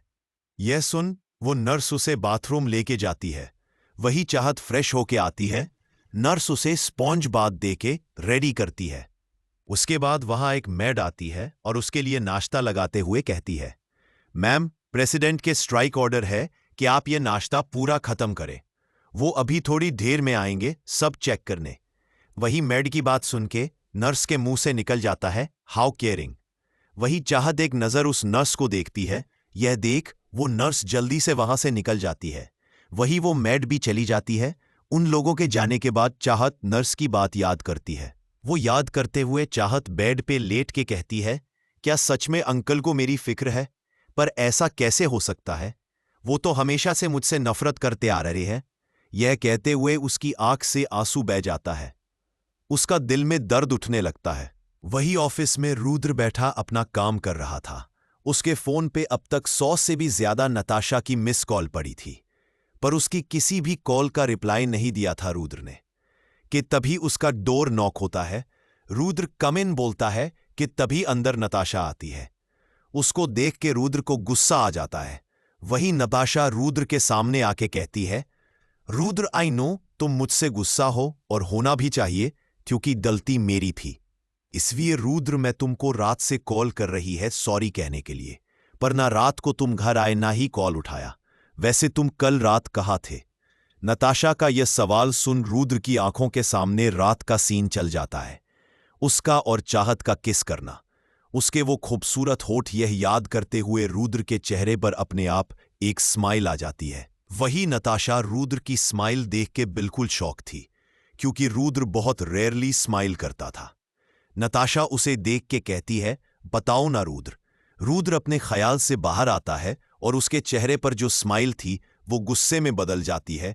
वो नताशा की तरफ देख के कहता है, मैंने पहले भी कहा है कि अपने काम से काम रखो, मेरे काम में दखल देने की जरूरत नहीं है, और ये मेरा ऑफिस है, मैं यहाँ काम करता हूं। तुम्हारे बात सुनने का मेरे पास कोई टाइम नहीं है, इसलिए जाओ यहां से। रुद्र की ऐसी बात सुन के नताशा दुखी होते हुए कहती है, ये क्या तरीका है रुद्र मुझसे बात करने का? मैं तुम्हारी मंगेतर हूं। मुझे ये पूछने का राइट है कि तुम कल कहाँ थे। तभी उसके कान में रुद्र की भयानक आवाज सुनाई देती है, जस्ट शट अप। अब तुम मुझे तरीका सीखो गई बात करने का। और ये राइट्स क्या लगा रखा है? लिसन वेरी केयरफुली, क्योंकि इसके बाद दोबारा नहीं कहूंगा। आज के बाद मेरी लाइफ में इंटरफेयर करने की ट्राई भी मत करना। और बात रही राइट्स की, तो वो रुद्र देवान ने किसी को नहीं दिया। तो आज के बाद मुझसे सवाल करने से पहले 100 बार सोचना। अब जाओ, इससे पहले मैं भूल जाऊं तुम मेरी मॉम की फ्रेंड की बेटी हो। रुद्र की बात सुन के नताशा अब एक पल के लिए भी वहां नहीं रोकती है और तुरंत वहां से चली जाती है। उसके जाने के बाद रुद्र अपना काम करने लगता है। वहीं नताशा गुस्से में घर जाती है और कमरे में जाके इधर उधर सामान फेंकने लगती है। तभी उसकी मां कमरे आती है। कमरा के हाल देख के कहती है, ये क्या कर रही हो नताशा? तुम्हारा दिमाग खराब हो गया है क्या? अपनी मॉम की बात सुन नताशा तिल मिला के कहती है, हाँ हो गया है मेरे दिमाग खराब। समझता क्या है रुद्र खुद को? जब देखो मुझे सुनता रहता है। नताशा खुराना नाम है मेरा। आज तक मॉम मुझसे ऐसा किसी ने बिहेव नहीं किया जैसा रुद्र करता है। उसकी मॉम नताशा की बात सुन के उसे कहती है, पर हुआ क्या? यह सुन मॉम से कहती है, कल सुबह रुद्र मुझसे नाराज होकर चले गए थे, तो मैं रात में उनका इंतजार किया, पर जब पूरी रात वो घर नहीं आया और मैंने उसे हजारों कॉल करी, उसने मेरा फोन नहीं उठाया। तो आज सुबह मैं उससे मिलने उसके ऑफिस गई। जब मैं उसके ऑफिस गई, उससे सॉरी बोल और पूछा कि तुम कहाँ थे, तो मुझसे कह रहा है कि मैं उससे पूछने वाली कौन होती हूं, उसकी लाइफ में दखल देना का हक नहीं है। मेरा कोई राइट नहीं है मॉम। मेरी इतनी इंसल्ट करी है रुद्र ने। अब आप बताओ, मैं गुस्सा ना करूं तो क्या करूं? यह सुन नताशा की मॉम नताशा को समझाते हुए कहते हैं, देखो नताशा, तुम जानती हो रुद्र कितना गुस्से वाला है। यह वही कॉलेज में करण, वीर, विहान और मिश्री बैठे थे। आज वो काफी सैड लग रहे थे। तभी मिश्री कहती है, हम सबको चाहत की फिक्र है, उससे मिलना है तो हम इतना सोच क्यों रहे हैं? डायरेक्ट उसके घर जाके मिल क्यों नहीं लेते? यह सुन वीर मिश्री के सिर पे मार के कहता है, वो कोई आम घर नहीं है, देवान मेंशन है। दुनिया के सबसे पावरफुल इंसान का घर भूल गई कैसे सिर्फ चाहत की हेल्प करने पे वो आदमी हमें ब्लैंक चेक दे गया था। मिश्री यह सुन कहती है, आहा सही कहा, मतलब वो कितना अमीर है, उसके के पास तो बहुत पैसा होगा ना। यह सुन करण हल्का हंसते हुए कहता है, उसके पास इतना पैसा है कि वो अगर 99% अपनी दौलत बांट दे तब भी उसके पास इतना पैसा बेचागा कि पूरी जिंदगी काम न करे तभी आराम से खाएगा। ये सुन मिश्री का मुंह खुला का खुला रह जाता है। तभी वीर उसका मुंह बंद करते हुए कहता है, अब पता चला। मिश्री कहती है, यरा चाहत तो बहुत अमीर है, शायद ही इस कॉलेज में इतना कोई अमीर होगा। तभी विहान कहता है, पर अब हम चाहत से कैसे मिले गए? करण कहता है, एक आइडिया है। वही यह सुन सब करण को देखने लगते हैं और करण अपना आइडिया बताना शुरू करता है। उसके आइडिया सुन के सबके चेहरे पर स्माइल आ जाती है। कुछ घाटों बाद देवान मेंशन में गायत्री अपने गांव गई थी। तभी वहां गेट पे एक लड़की आती है। वो अंदर एक कदम भी रखती तभी वहां एक गार्ड आके कहता है, आप कौन? ये सुन वो लड़की स्माइल करते हुए कहती है, वो मुझे चाहत से मिलना है, मैं उसकी दोस्त मिश्री हूं। वही उसकी बात सुन के गार्ड उसे कहता है, पर मिस चाहत यहां नहीं है। ये सुन मिश्री चौंक के कहती है, पर वो तो यही रहती है ना। ये सुन वो गार्ड कहता है, हाँ वो यही रहती है, पर वो कल से घर पर नहीं आई है। मिश्री सुन परेशान होते हुए कहती है, पर वो यहां नहीं है तो कहां है, आप मुझे बता दीजिए। गार्ड स्माइल करते हुए कहता है, मैडम हमको कहां मालूम होगा कि वो कहां है? हमारा काम तो बस मेन मेंशन की देखभाल करना है। पर आप अपना नंबर दे दीजिए, वो आएगी तो मैं उनको इन्फॉर्म कर दूंगा। यह सुन नताशा दुखी होती हुई अपना नंबर देके चली जाती है। वही नताशा यह सुन के चाहत कल से घर नहीं आई है, वह कुछ सोचने लगती है। तभी उसका दिमाग में कुछ आता है। वो स्माइल करती हुई तुरंत भाग के वहां से रुद्र के ऑफिस जाती है और बिना परमिशन रुद्र के कैबिन में चली जाती है।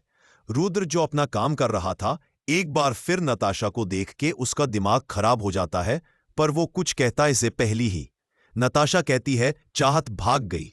यह सुन रुद्र हिरन होके नाचता को देखकर कहता है, व्हाट, ये क्या कह रही हो तुम? नताशा उसके पास जाकर, हाँ रुद्र मैं सही कह रही हूं, तुम्हें पता है वो चाहत कल से घर नहीं आई है। मुझे तो लग रहा है वो भाग गई। नताशा के की नाक सुनकर रुद्र कस के अपनी आंखें बंद करता है और कहता है, ऐसा कुछ नहीं है, वो भाग के कहीं नहीं जाए गई। अपने किसी फैन के गई होगी। यह सुन नताशा कहती है, नहीं रुद्र, वो अपनी किसी भी दोस्त के साथ नहीं गई, बल्कि उसकी दोस्त तो खुद आई थी उससे मिलने। यह सुन रुद्र को समझ नहीं आता वो क्या कहे, इसीलिए वो कहता है, ठीक है, तुम घर जो मैं देखता हूं। नताशा स्माइल करती हुई वहां से चली जाती है। उसको लग रहा था कि चाहत भाग गई। ये सोच के वो खुश हो रही थी। वहीं नताशा के जाने के बाद रुद्र अपने केबिन में बने रूम में जाता है और अलमारी से एक तस्वीर निकल के वहीं बैठ जाता है। देखते देखते रुद्र की आंखें नम हो जाती है। वो उस तस्वीर को छूता हुआ कहता है, मॉम, आई मिस यू। मुझे पता है आप चाहती थी नताशा आपकी बहू बने, तो मैंने न चाहते हुए भी उससे सगाई की, पर मैं क्या करूं, मेरा दिल नहीं मान रहा है इस शादी के लिए। मैं जानता हूं मेरी सगाई हो चुकी है, फिर भी मुझे वो बच्ची बहुत से इफेक्ट कर रही है। मुझे नहीं पता मुझे क्या हो जाता है जब वो मेरे सामने होती है। मेरा दिल की धड़कन अचानक बढ़ जाती है। मैं कब से उसकी जान लेना चाहता हूं, पर मैं ऐसा कर नहीं पा रहा हूं। मैं दुनिया में सबसे ज्यादा उससे नफरत करता हूं, क्योंकि उसकी बाप की वजह से आप मुझे छोड़ के गई। फिर भी मेरे दिल मुझसे बगावत पे उतर आता है। मैं चाह के भी उसकी जान नहीं ले पा रहा हूं। और कल रात मुझे नहीं पता मुझे क्या हो गया था। मैं आज किसी भी लड़की के करीब नहीं गया और कल बच्ची के चला गया।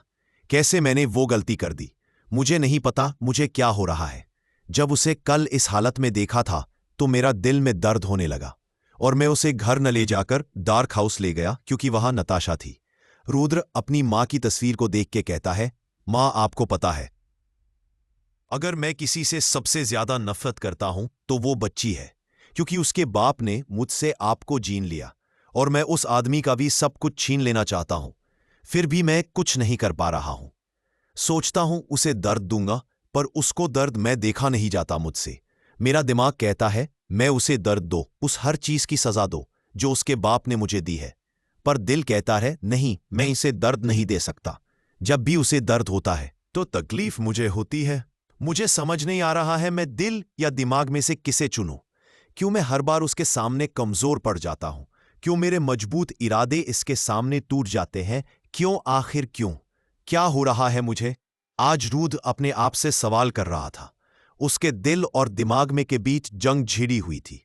उसे समझ नहीं आ रहा था वो दिल या दिमाग में से किसकी सुने। ऐसे ही बैठे बैठे रात हो जाती है। वहीं चाहत दवाई की वजह से अपने कमरे से आराम से सो रही थी। तभी वो सपने में देख रही है, वो किसी आदमी की दाढ़ी से खेल रही है, पर उस आदमी का चेहरा क्लीन नहीं था। उसे ये सब करने में बड़ा मजा आ रहा था। यह देख के वो नींद में भी स्माइल करने लगती है। वो सपने में दाढ़ी से खेलने के बाद वो उसके होठों पे अपने होठ रख देती है। सपने में उसे वो होठ बहुत टेस्टी लगते हैं, इसलिए वो नींद में ही अपने होठ पे अपनी जबान फेरने लगती है। तभी रूम का दरवाजा खुलता है और नर्स अंदर आती है। वो चाहत को नींद में ऐसे अपने होठों पे जबान फेरता देख के कहती है, शायद ये सपने में कोई मीठी चीज खा रही है, और कह के जोर से हंस देती है। उसकी हंसी की आवाज से चाहत की आंख खुल जाती है और वो नर्स को हंसता हुआ देख के उठा के बैठी है और कहती है, आप इतना क्यों हंस रही है? तो नर्स कहती है कि वो मैम, आप बच्चों की तरह सोते हुए अपने होठों पे जबान फेर रही थी। ऐसा क्या खा रही थी सपने में आप? नर्स की बात सुन चाहत याद करती है वो सपने में किसी को किस कर रही थी। ये याद करके उसके गाल लाल हो जाते हैं। उसे समझ नहीं आ रहा था कि उसे ऐसा सपना क्यों आया और वो सपना उसे हकीकत जैसा क्यों लगा। क्यों मुझे वो होठ अपने होठों पे महसूस हुए? क्या वो सिर्फ सपना था? इतनी सारी बात चाहत अपने आप से कर रही थी। तभी नर्स कहती है, मैम, आपको एक इंजेक्शन लगना है।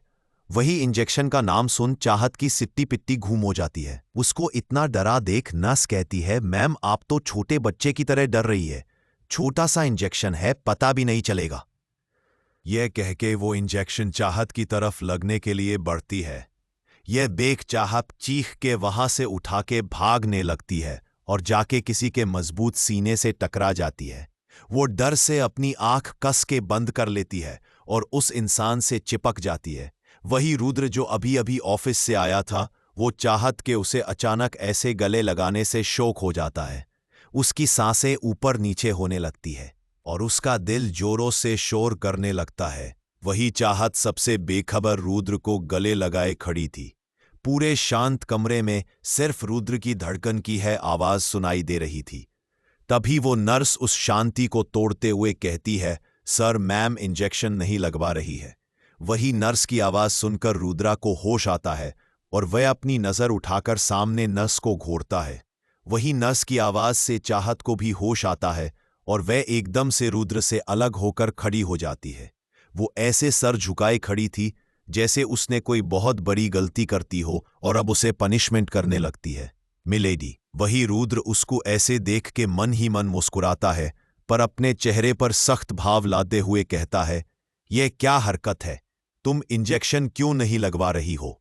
वही चाहत जो सर झुकाए खड़ी थी, वह एकदम से अपनी नजर उठाकर उसको देखते है। फिर मासूम आवाज में कहती है, वह मुझे इंजेक्शन से डर लगता है। यह सुन रुद्र उसको बेड पे बिठाते हुए कहता है, पर तुम तो कहती हो कि तुम्हें किसी से डर नहीं लगता। तुम तो बहुत स्ट्रांग हो, पर तुम तो एक छोटे से इंजेक्शन से डर गई। रुद्र की टोंट सुन के चाहत बुरा सा मुंह बनाते हुए कहती है, वह तो मैं सच्ची कहती हूं, मैं किसी से नहीं डरती, पर मैं तो इंसान की बात करती हूं। ये तो इंजेक्शन है और मुझे इंजेक्शन से डर लगता क्योंकि इससे बहुत दर्द होता है। वहीं रुद्र नर्स को कुछ इशारा करता है और चाहत के नजदीक बैठकर कहता है, अब तुम बात बदल रही हो। डर तो डर होता है, तो तुम्हें डर लगता है, अब डर गई हो तो देखो ऐसी बातें मत बनाओ। वहीं रुद्र का इशारा पाके वो नर्स चाहत की हाथ में इंजेक्शन लगा देती है और चाहत को दर्द नहीं होता। रुद्र ने उसे बातों में जो लगा लिया था। वहीं चाहत गुस्से में खड़ी होकर रुद्र को उंगली दिखाकर कहती है, नहीं मैं किसी से नहीं डरती। वहीं रुद्र उसको मुस्कुरा के दिखाता है और नर्स चाहत से कहती है, मैम इंजेक्शन लग गया। चाहत जल्दी से उसे इंजेक्शन को देखती है जो खाली था। यह देख चाहत जोर से रोते हुए कहती है, आह मुझे पागल बना के तुम दोनों ने मुझे इंजेक्शन लगा दिया। आह मुझे बहुत दर्द हो रहा है, कह के गला फाड़ के रोने लगती है।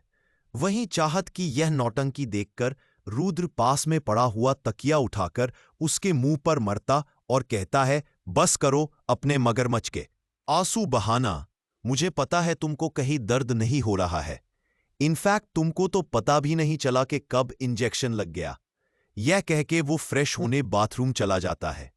वहीं उसके जाने के बाद चाहत अपने नकली आंसू पूछते हुए कहती है, बात तो सही कही, मुझे तो पता भी नहीं चला मुझे कब इंजेक्शन लग गया। यह कह के वो खुश हो जाती है।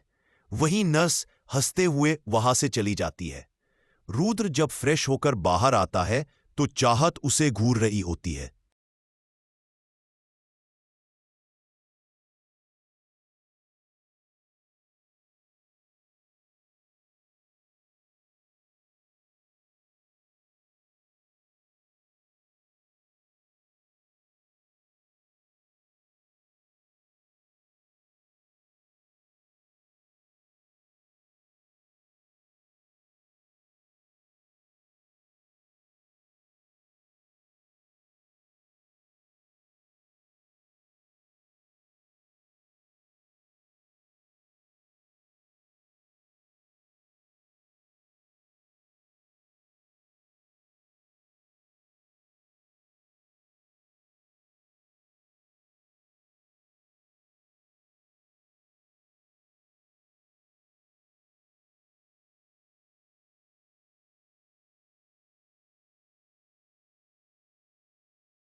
हंसते हुए वो इतनी प्यारी लग रही थी कि रुद्र उसे देखता ही रह गया।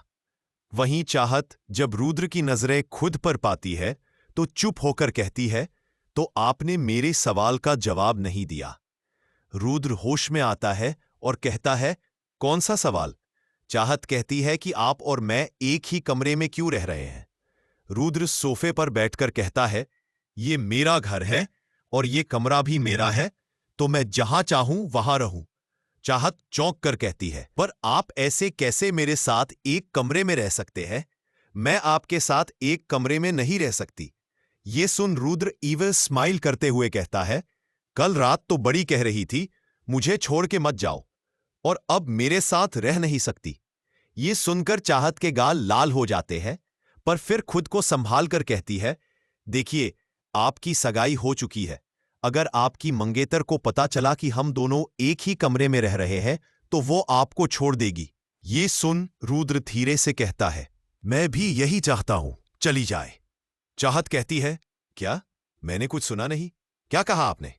रुद्र सिर हिलाते हुए कहता है, कुछ नहीं। तभी दरवाजा नॉक होता है और एक मेड दोनों के लिए डिनर लेकर आती है। चाहत जैसे ही खाना देखती है तो बुरा सा मुंह बनाकर कहती है, मैं ये नहीं खाऊंगी। रुद्र खाने को देखकर कहता है, क्यों, इसमें क्या बुराई है? चाहत कहती है, बुराई है, इसमें अच्छाई क्या है? उबली हुई सब्जियां कौन खाता है? मुझसे नहीं खाई जाएंगी। नो वे। रुद्र उसे घूरते हुए कहता है, तुम्हें यही खाना पड़ेगा, डॉक्टर ने कहा है। चाहत मना करती है, नहीं, मैं नहीं। तभी रुद्र उसे बुरी तरह घूरता है और कहता है, यह मेरा ऑर्डर है, इसे फिनिश करो। वही चाहत मन में रुद्र को गालियां देते हुए बुरा सा मुंह बनाकर खाना खा लेती है। रुद्र भी अपना खाना खाकर उठकर जाने लगता है। तभी चाहत उसे रोकते हुए कहती है, आप कहाँ जा रहे हैं? ये सुन रुद्र के चेहरे पर कातिलाना स्माइल आ जाती है। वो पलटकर उसकी तरफ देखता है और कहता है, क्यों, तुम चाहती हो मैं यही रुकूं? उसका सवाल सुनकर चाहत हड़बड़ा जाती है और कहती है, नहीं, मेरा वो मतलब नहीं था, मैं बस पूछ रही थी कि आप कहाँ जा रहे हैं, बस। रुद्र उसके बेहद करीब जाता है और उसके कान के पास जाकर कहता है, मैं दूसरे कमरे में सोने जा रहा हूं। उसने ये बात इतनी सदकते आवाज में कही थी कि चाहत के रोंगटे खड़े हो जाते हैं और उसकी दिल की धड़कन तेज हो जाती है। वही रुद्र एक नजर चाहत को देखकर वहां से चला जाता है। उसके जाने के बाद चाहत अपने दिल पर हाथ रख लेती है, क्योंकि उसका दिल इतनी जोर से धड़क रहा था जैसे अभी बाहर ही आ जाएगा। चाहत अपने दिल को सहलाते हुए कहती है, ओ गॉड, ये मुझे क्या हो रहा है? मेरे साथ इससे पहले कभी ऐसा क्यों नहीं हुआ? हर बार अंकल को देखने के बाद मेरी दिल की धड़कन इतनी क्यों बढ़ जाती है? वहीं दूसरी तरफ दिल की धड़कन तो किसी और की भी बढ़ी हुई थी। करण अपने कमरे में लेटा हुआ अपने फोन में चाहत की कुछ तस्वीरें देख रहा था जो उसने चुपके से ली थीं।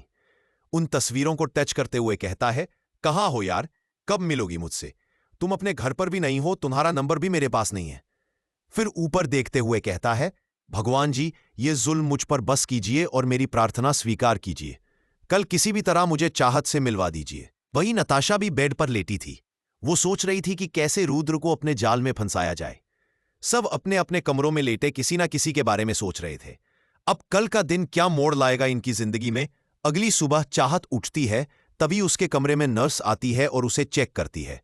वो उसकी सिर की पट्टी हटाती है तो जख्म काफी हद तक ठीक हो चुका था। अब वो उसे सिर्फ बैंडेज कर देती है। डॉक्टर भी आ जाती हैं और चाहत को चेक करती हैं। वो मुस्कुराकर चाहत से कहती हैं, आप पहले से काफी ठीक हो चुकी हैं, और दवाइयां देकर चली जाती है। तभी रुद्र का कॉल आता है। डॉक्टर फोन उठाकर चाहत की कंडीशन के बारे में उसे सब बता देती है। रुद्र को यह जानकर काफी सुकून मिलता है कि चाहत अब ठीक हो चुकी है। वही मेड चाहत के पास आकर उसे नाश्ता सर्व करती है। चाहत भी आज काफी अच्छा महसूस कर रही थी। तभी एक और मेड आकर कहती है, मैम, सर का कॉल आया था। उन्होंने कहा है कि आज आप और वो घर जाएंगे, तो आप रेडी हो जाइए। यह सुनकर चाहत खुश हो जाती है कि फाइनली वह घर जा रही है। शाम को रुद्र डार्क हाउस आया। उसने एक मेड से कह के चाहत को बाहर बुलाया। चाहत काफी खुश लग रही थी। वो जल्दी से जाके कार में बैठ के यह देख रुद्र ने अपना सिर हिलाया। फिर वो लोग देवान मेंशन के लिए निकल गए। कुछ घंटे बाद वो लोग देवान मेंशन पहुंच गए। रुद्र और चाहत एक साथ मेंशन में आए। रात होने की वजह से हॉल में कोई नौकर नहीं था। चाहत अपने कमरे में जा रही थी। यह देख रुद्र ने उसे रोकते हुए कहा, अपनी दावा वक्त पे ले लेना। चाहत ने बस अपना सिर हाँ में हिलाया और वहां से अपने कमरे में चली गई। रुद्र भी उसके जाने के बाद अपने कमरे में चला गया। वही उन दोनों को देख के किसी का दिल जल रहा था। वो थी नताशा, जो पानी पीने नीचे हॉल आई थी और उसने रुद्र और चाहत को एक सांप आते हुए देख लिया था। यह देख वो चुप के उन दोनों को देखने लगी। रुद्र के मुंह नाम सुन के वो सोचती है कि जरूर कुछ चल रहा है। 2 दिनों से दोनों लोग गायब थे। मुझे पता करना होगा आखिर माजरा क्या है। यह कह के वो कमरे में चली जाती है। वही चाहत अपने कमरे में आके काफी अच्छा फील कर रही थी। वो फ्रेश होने के बाद आके अपने बेड पे लेट जाती है और सोचती कल वो कॉलेज जाए गई और सबसे मिले गई। यह कह के वो स्माइल करके सो जाती है। नेक्स्ट मॉर्निंग चाहत जल्दी से उठा के तैयार होती है। आज उसने वाइट अनारकली ड्रेस पहना था। वो उसमें हर बार की तरह प्यारी लग रही थी, पर उसके सिर पे बैंडेज लगा था। वो बाहर आती है तो रुद्र ऑलरेडी डाइनिंग टेबल बैठा नाश्ता कर रहा। वही जैसे रुद्र की नजर चाहत पे जाती है, कुछ पल वो उसे देखता है और उसके होठों पे अपने आप स्माइल आ जाती है। वही चाहत रुद्र को अनदेखा कर देती है और अपना नाश्ता फिनिश करके जाने लगती है। तभी रुद्र उसको आवाज देता है, स्टॉप। वही यह सुन के ना चाहते हुए भी चाहत रुक जाती है और पलट के रुद्र की तरफ देख के कहती है, जी अंकल। रुद्र अपनी जगह से खड़ा होता उसके पास जाके कहता है, कहाँ जा रही हो? यह सुन चाहत कहती है, कहाँ जाओ गई? अपने कॉलेज जा रही हो। रुद्र अपनी आईब्रो चढ़ा के कहता है, बिल्कुल नहीं, तुम आराम करो गई कुछ दिन। चाहत कहती है, पर क्यों? मैं अब ठीक हूं, मुझे बाहर जाना है। रुद्र उसको घूर के देख के कहता है, लिसन, डॉक्टर ने तुमको रेस्ट करने को कहा है। चाहत चिढ़ते हुए कहती है, पर डॉक्टर ने यह भी कहा है मैं ठीक हूं अब, और वैसे भी दिन बाहर घर में रहने से मैं बोर हो जाती हूं, मुझे बाहर जाना है। यह सुन रुद्र घेरी सांस लेके कहता है, ओके फाइन, पर अगर अब मैंने ये सुन लिया तुम्हारी तबीयत खराब हुई या तुमको कोई चोट आई तो मैं तुमको हमेशा के लिए रूम में लॉक कर दूंगा। यह सुन चाहत उसको खौनस से देखती है, पर बेचारी कुछ कर नहीं सकती थी, इसीलिए वो बिना कुछ कहे पैर पटके हुए कार में बैठ के कॉलेज के लिए निकल जाती है। उसकी कार कॉलेज के गेट पे रुकती है। वो जल्दी से बाहर निकल के अंदर भाग जाती है, पर उसे कहीं भी उसके अपने फ्रेंड नजर नहीं आते। वो उदास होती हुई अपने क्लास में चली जाती है। वो जैसे अंदर जाती है उसके चेहरे पे एक स्माइल आ जाती है। वो जाके पीछे से हग करके कहती है, I miss you so much. वहीं उसकी यह बात सुन के मिश्री पलट के चाहत को देख कहती है, चाहत तुम आ गई। ये कह के दोनों एक दूसरे के गले लग जाती है। वहीं मिश्री की आंखों में आंसू आ जाते हैं। दोनों ऐसे मिल रही थी जैसे 2 दिन बाद नहीं बल्कि 2 साल बाद मिल रही हो। मिश्री चाहत से अलग होके उसकी चोट को देख के कहती है, अब तुम कैसी हो? चाहत सुन के स्माइल करके, हाँ मैं बिल्कुल ठीक हूं। तभी कॉल्स में टीचर आती है। वो भी चाहत को देख के उसका हाल पूछती है, फिर पढ़ने लगती है। कॉन्स ओवर होने के बाद दोनों लोग बाकी सबसे मिलने कैंटीन जाती है, जहां तीनों लड़के बहुत चुपचाप बैठे अपनी कॉफी पी रहे थे।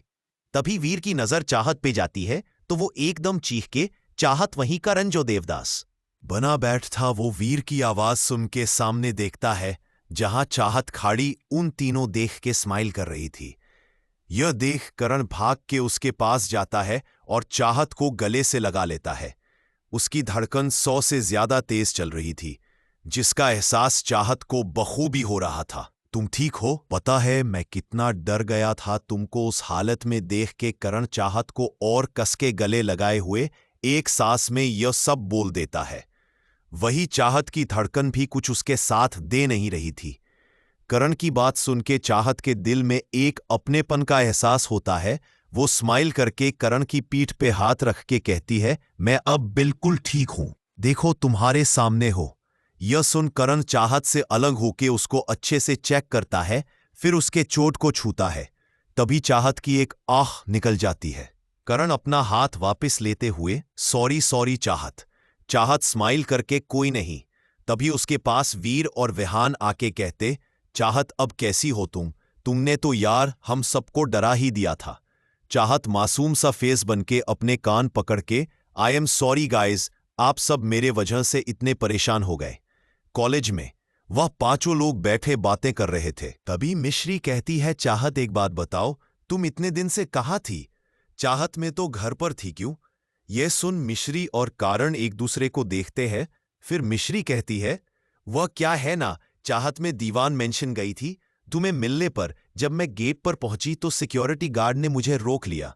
जब मैं उससे कहा कि मुझे तुमसे मिलना है तो उन्होंने कहा कि तुम घर पर नहीं हो। उसके बाद में एक और बार गई थी, तब भी तुम घर पर नहीं थी। तो तुम कहाँ थी 2 दिन? मिश्री की बात सुनकर चाहत को रुद्र के साथ बिताए हुए वह 2 दिन याद आ जाते हैं। अनजाने में ही उसके चेहरे पर एक प्यारी सी स्माइल आ जाती है। तभी मिस्त्री उससे कहती है, कहाँ खो गई, जवाब दो। मैं घर पर ही थी, बस दूसरे मेंशन में। चाहत स्माइल करके जवाब देती है। अच्छा, मिश्री स्माइल करके कहती है। तभी वीर कहता है, एक बात और बताओ यार, वो आदमी तुम्हारा कौन है? चाहत कंफ्यूज होकर वीर को देखकर कहती है, कौन आदमी? वीर कहता है, अच्छा तुम्हें याद नहीं ना, तुम बेहोश थी। वह जिस दिन तुमको चोट लगी थी तो हम सब तुम्हें अस्पताल ले गए थे, तभी वहां पर एक आदमी आया था और वह तुमको वहां से उठाकर ले गया। और तुमको पता है, उसने हमको एक ब्लैंक चेक दिया है क्योंकि हम तुमको हॉस्पिटल लेके गए थे। यह कहकर वह अपनी जेब से वह ब्लैंक चेक निकालकर टेबल पर रखता है और कहता है, क्या वह आदमी सच में रुद्रदेवन है? चाहत जैसे वीर की बात सुनती है और फिर उस चेक को देखते हैं तो उसके होश उड़ जाते हैं। उसे यकीन नहीं हो रहा था कि रुद्र ने उसके लिए ब्लैंक चेक उसके दोस्तों को दे दिया। उसको हैरान परेशान देखकर वीर कहता है, क्या हुआ है? चाहत उस चेक को उठाकर देखती है और फिर कहती है, क्या यह ओरिजिनल है? उसकी बात सुनकर सब अपना सर हाँ में हिलाते हैं। चाहत उन सब की तरफ देखकर, अच्छा मुझे इस बारे में मुझे कुछ पता नहीं, मुझे उन्होंने बताया नहीं, और हाँ वो रुद्रदेवन ही है। पर तुमने मुझसे ऐसा क्यों पूछा? वीर नहीं, बस ऐसे ही पूछा। पर तुम्हारा रुद्र दीवाना लगता क्या है? यह सवाल सुन के एक पल को चाहत सोच में पड़ जाती है कि उसका और रुद्र का आखिर रिश्ता है। चाहत अपने आप को संभाल के कहती है, वह मेरे अंकल है। यह सुन विहान कहता है, अच्छा पर सच में यार, वह कहीं से भी तुम्हारे अंकल नहीं लगता है। ही इज सो हैंडसम यार, मतलब वह हम लोगों से भी ज्यादा यंग लगता है। विहान की बात सुनकर एक पल को चाहत के सामने रुद्रा आ जाता है। जब वह वॉशरूम से बाहर निकलना था, वह कितना हैंडसम लग रहा था, ये सोच के कि मुंह खुद ब खुद निकल जाता है। हाँ सही कहा, वह है तो बहुत हैंडसम। वही करण जो बस चाहत की बेक रहा था। वो उसके मुंह से किसी और आदमी की तारीफ सुन के अच्छा नहीं लगता है और मन ही मन उसे रुद्र से जलन होने लगती है। तभी वह चाहत से कहते, अच्छा तो तुम्हें वो हैंडसम लगते हैं। उसने यह बात हल्की नाराजगी से कही थी, पर चाहत को उसकी नाराजगी महसूस नहीं हुई। इसलिए वह कहती है, वो हैंडसाइन है तो है, पर उसको क्या पता है कि उसकी यह बात करण के दिल पर कितनी जाकर लगी। तभी करण कहता, अच्छा तो तुम्हें मैं कैसा लगता हूं? उसका ये सवाल पर वीर, विहान और मिश्री तीनों करण को देखते हैं। वही चाहत करण को देखकर हंसते हुए कहती है, हाँ तुम भी हैंडसम हो। और जब से मैं इस कॉलेज में आई हूं, मैं तो यही देख रही हूं कि तुम्हारे पीछे तो कॉलेज की हर लड़की पागल है। तुमको तो सब बहुत पसंद करती है। चाहत की बात सुनकर करण, अच्छा बाकी लड़कियों को छोड़ो, पर क्या तुम मुझे पसंद करती हो? वही करण की बात सुन वीर विहान के कान में कहता है, विहान आज करण को क्या हो गया है? ये ऐसी बातें चाहत से क्यों कर रहा है? वही चाहत करण के सवाल पर चुप हो जाती है। उसे समझ में नहीं आता कि करण उसे ऐसे सवाल क्यों कर रहा है। पर वही आज करण के दिल में कुछ और ही चल रहा था। उसका अंदर ही अंदर गुस्सा आ रहा था और चाहत को यो खामोश देख के उसका गुस्सा बढ़ जाता है। ठीक है, मुझे तुम्हारा जवाब मिल गया, ये कहकर वह गुस्से में उठकर वहां से चला जाता है। चाहत करण का अजीब बिहेवियर देखकर बहुत कंफ्यूज थी। वह वीरो विहान को देखकर कहती है, आज करण को क्या हुआ? ये ऐसे गुस्से में कहाँ चला गया? वहीं वीर और विहान चाहत की बात सुन के कहते हैं, तुम परेशान ना जेके, हम देख कर आते हैं। ये कहकर वो दोनों करण के पीछे चले जाते हैं। वही करण अपनी कार के पास एक मुक्का का कार बोनट पर मार देता है। वीरो विहान पीछे से आकर उसे रोकते हुए कहते हैं, ये क्या कर रहे हो करण? तुम्हें चोट लग जाएगी। वही करण वीर विहान को पीछे धक्का देते हुए कहता है, दूर रहो मुझसे। चोट लगती है तो लग जाने दो, थोड़ा दर्द होगा चलेगा, पर जो मेरे दिल में दर्द हो रहा है उसका क्या? विहान करण की बात सुनकर, यार करण पर तो गुस्सा क्यों कर रहा है?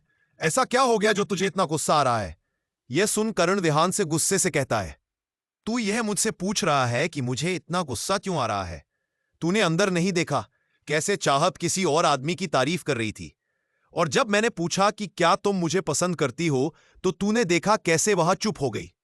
अब यह सब देख के मुझे गुस्सा नहीं आएगा तो क्या आएगा? विहान करण को समझाते हुए कहता है, ठीक है भाई, पर यूं अपने आप को चोट पहुंचाना यह तो सही नहीं है। और वहां चुप थी, पर उसने इनकार तो नहीं किया ना? और हर बार खामोशी का जवाब ना ही नहीं होता है।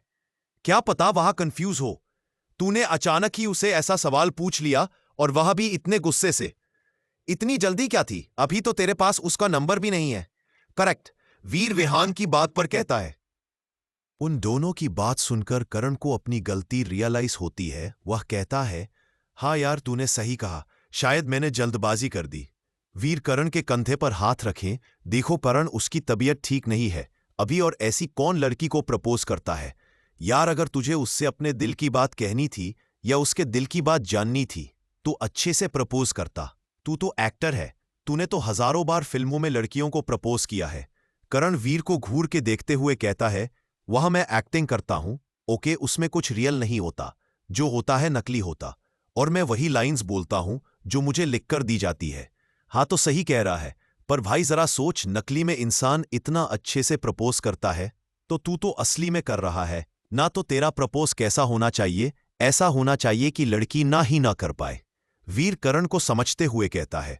वही वीर की बात में करण को लॉजिक लग रहा है। वह कहता है, हाँ तुम सही कह रहे हो, पर अब मैं क्या करूं? यह सुन वीर और विहान एक दूसरे को देखते हैं, फिर करण से कहते हैं, देख उसकी अभी तबीयत ठीक नहीं है, तू उसे अच्छा फील कर, उसे गिफ्ट दे, उसे घुमा फिरा, और इसी बीच तुम दोनों एक दूसरे को जानोगे, और तूने अब तक उससे उसका फोन नंबर भी नहीं लिया और आज तक कोई गिफ्ट भी नहीं दिया, इसलिए मेरे दोस्त पहले उसको इंप्रेस कर। वीर और विहान की बात सुन के करण कहता है, बिल्कुल सही कह रहे हो तुम दोनों, अब मैं बिल्कुल ऐसे ही करूंगा जैसा तुमने कहा है।